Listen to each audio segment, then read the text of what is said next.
باللہ من الشیطان الرجیم بسم اللہ الرحمن الرحیم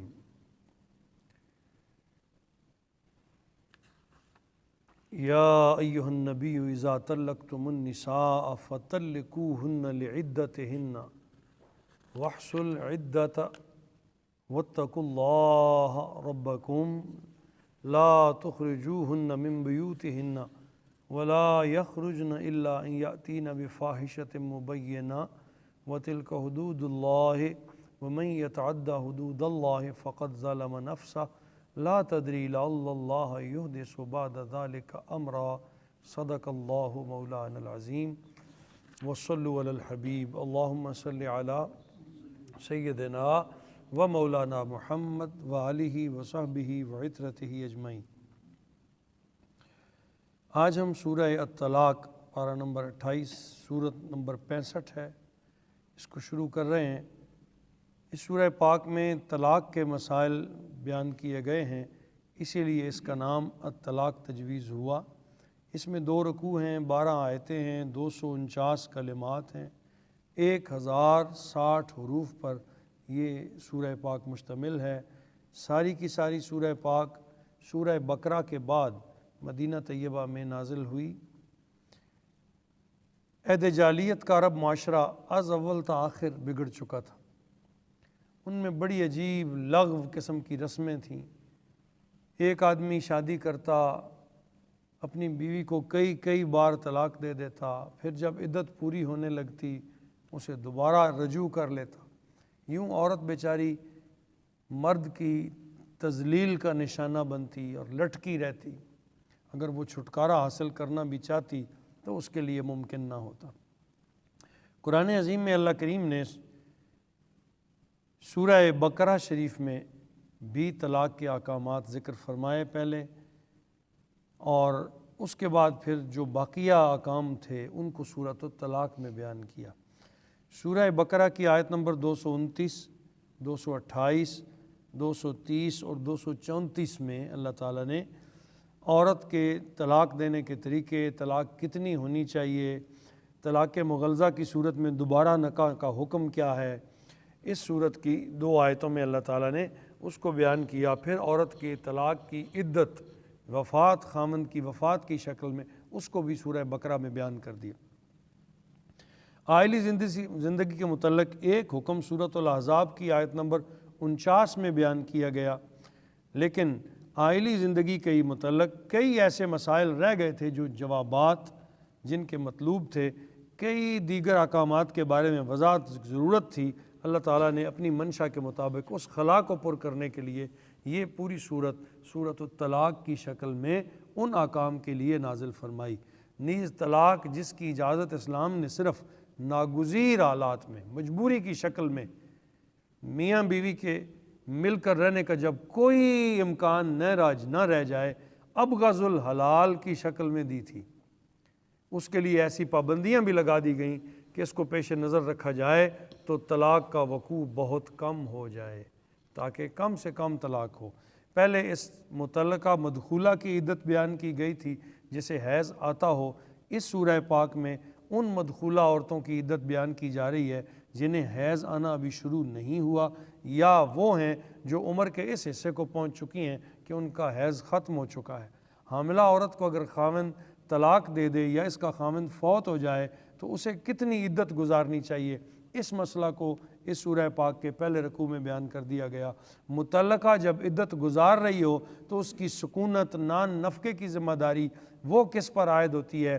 اگر اس کا شیر خوار بچہ ہو تو رضاعت کا انتظام اور اس کے اخراجات کون برداشت کرے گا؟ پہلے رکوع میں اس کو بھی بیان کر دیا گیا۔ اس صورت کا ایک اور پہلو آپ کی خصوصی توجہ کا مستحق ہے۔ بلا شبہ اس میں اور اہم اور دور رس نتائج کی حامل قوانین بیان کیے گئے ہیں۔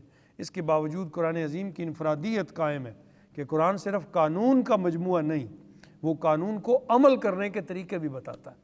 کوئی کتاب ایسی نہیں ہے، مختلف کتابیں دنیا میں ایسی احکام کی مختلف حکومتوں میں ہیں جن میں صرف احکام بیان ہوئے ہیں، عمل کا کوئی طریقہ بیان نہیں ہوتا۔ قرآن عظیم کی شان یہ ہے کہ جہاں حکم دیا جاتا ہے وہاں اس کے حکم پر پوری طرح عمل کرنے کا طریقہ بھی ارشاد فرما دیا جاتا ہے۔ تو طلاق کے احکام پر کیسے عمل کیا جائے انتہائی آسان طریقے سے بیان کر دیا گیا ہے۔ پھر انسان جب ان آیات میں غور و فکر کرتا ہے تو اسے پتہ چلتا ہے کہ ان احکام پر عمل کرنے سے اس کا رب کریم اس پر راضی ہو جائے گا۔ پھر بڑی خوش دلی کے ساتھ وہ ان احکام کو بجا لاتا ہے، خواہ اسے کتنا ہی مالی خسارہ بھی کیوں نہ ہو، وہ چاہتا ہے کیونکہ اس میں میرے مولا کی رضا ہے اور یہ میرے لیے خیر کا ذریعہ ہے، تو بندہ بے دھڑک ان قوانین پر عمل کرنے لگتا ہے۔ دوسرے رکوع میں بتا دیا کہ جو لوگ اللہ تعالیٰ کے احکام کی نافرمانی کرتے ہیں ان کا انجام بڑا ہی دردناک ہوگا، اور جو لوگ اللہ کے رسول کی لائی ہوئی ہدایات پر عمل کرتے ہیں انہیں ہر قسم کے اندھیروں سے نکال کر رب کریم اپنے کرم سے ایسی جگہ پہنچا دیتا ہے جہاں آفتاب نور افشانی کر رہا ہے، یعنی ان کے ظاہر اور باطن دونوں روشن ہو جاتے ہیں۔ یہ اس سورہ پاک کے مضامین کا خلاصہ ہے جو میں نے آپ سب کے سامنے رکھا۔ بسم اللہ کرتے ہیں۔ بسم اللہ الرحمن الرحیم۔ یا ایہا النبی، خطاب حضور رحمت عالم صلی اللہ تعالیٰ علیہ وسلم کو ہے۔ اے پیارے نبی مکرم صلی اللہ تعالیٰ علیہ وسلم، اذا طلقتم النساء، مسلمانوں سے فرما دو جب تم اپنی عورتوں کو طلاق دینے کا ارادہ کرو، فَطَلِّقُوهُنَّ لِعِدَّتِهِنَّ، تو انہیں طلاق دیا کرو ان کی عدتوں کو ملحوظ خاطر رکھتے ہوئے، وَاحْصُوا الْعِدَّةَ، اور عدت کو شمار کیا کرو، گنتی کر لیا کرو، وَاتَّقُوا اللَّهَ رَبَّكُمْ، اور ڈرتے رہا کرو اپنے پروردگار سے جو تمہارا رب ہے۔ اس آیت کے پہلے حصے میں ایک حکم بیان ہوا۔ اللہ کریم فرما رہے ہیں میرے حبیب اپنے غلاموں سے کہہ دیں کہ وہ عورتوں کو حیض کی حالت میں طلاق نہ دیں۔ وجہ اس کی کیا ہے، اسباب کیا ہیں، مفسرین کرام نے لکھا اس کے اسباب یہ ہے، اس لیے منع کیا کہ عورت ان دنوں میں ناپاک ہوتی ہے، اس کے وجود سے کسی بھی طرح خاوند کو نفرت ہو سکتی، یا ممکن ہے یہ جو اس کی چند دنوں کی بیوی سے دوری ہے اس وجہ سے وہ طلاق کی طرف مائل ہو گیا، تو منع کر دیا کہ حیض کے دنوں میں طلاق نہ دو، اور پاکیزگی کے دنوں میں طلاق دو۔ آگے پڑھیں گے ہم کس طرح کہ جب تم اس سے خواہش پوری کر چکے ہو، خواہش پوری کرنے سے پہلے طلاق نہ دو، پوری کر چکے ہو تو تب، تاکہ رغبت باقی رہے اور طلاق دینے کا مقصد ظاہر ہو جائے، سمجھ آئے کہ بندہ طلاق کیوں دے رہا ہے۔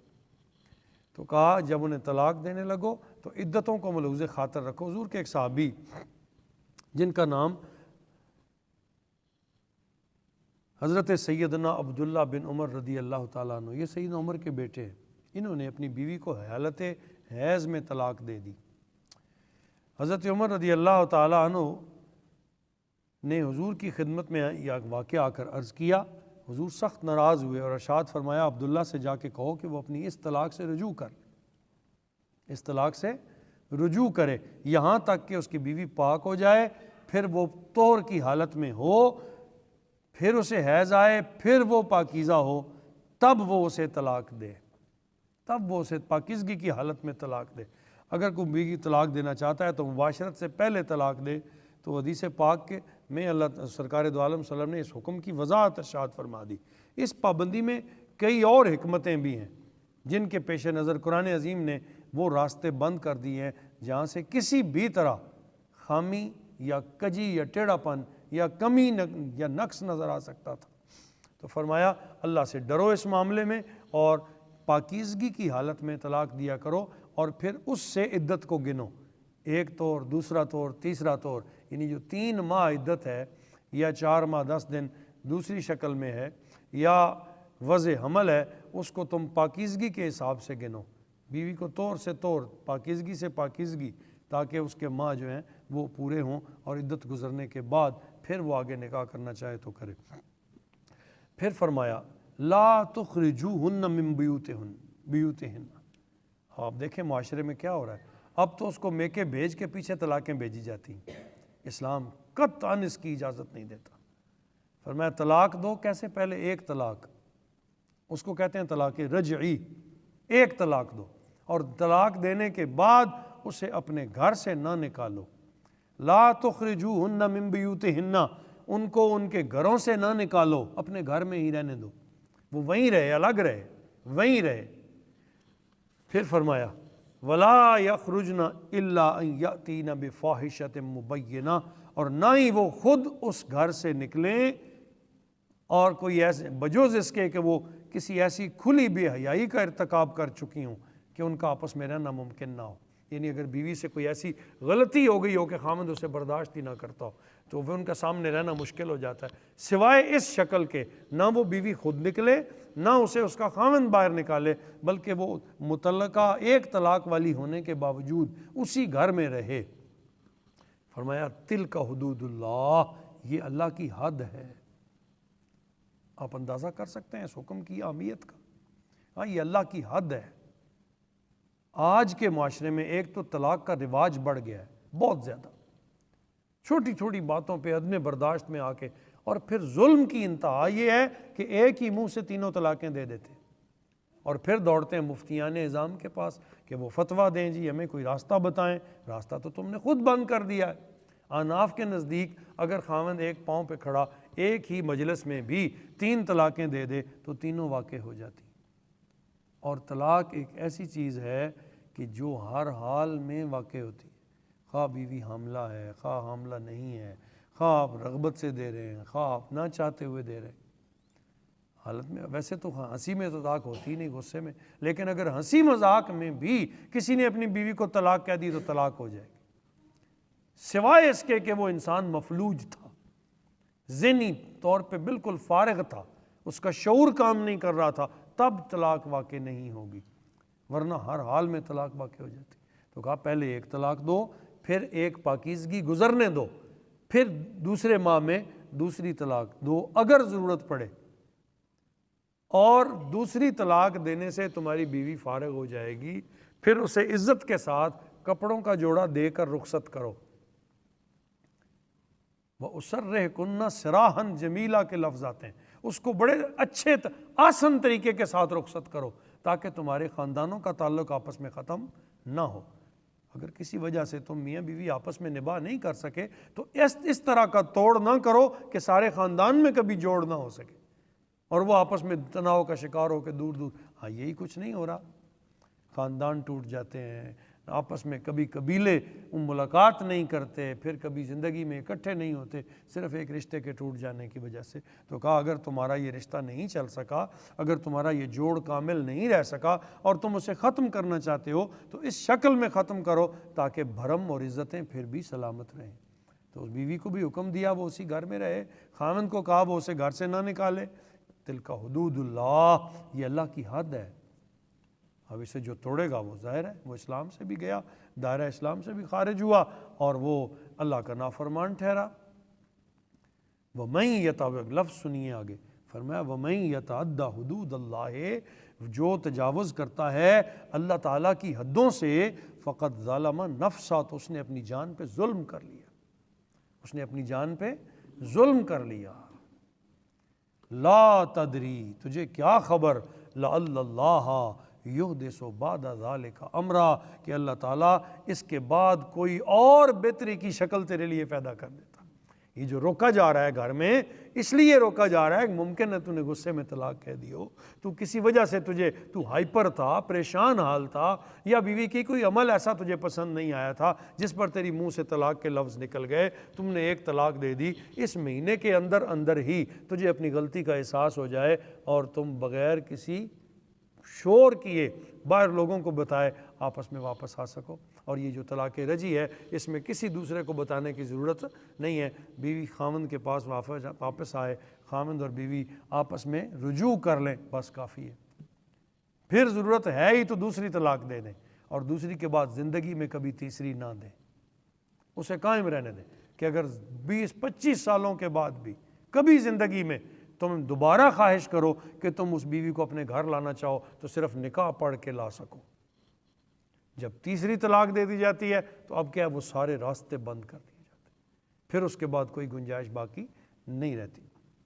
تو کہا فقط ظالم نفسہ، جس نے اللہ کی حدوں کو توڑا اس نے اپنی جان پہ ظلم کیا. اور یہ جو تمہیں کہا گیا ہے کہ تم اسے گھر رکا رہنے دو، کہا لا تدری لعل اللہ یحدث بعد ذالک امرا، تمہیں کیا خبر کہ اللہ تمہارے لیے اس کے بعد کوئی اور صورت پیدا کر دے، یعنی بہتری کی شکل لے آئے اور تمہارے اندر پھر آسانی ہو اور تمہاری یہ زندگی کا پہیہ جو ہے وہ چل سکے۔ وما علینا الا البلاغ۔ انشاءاللہ آگے ناکام کو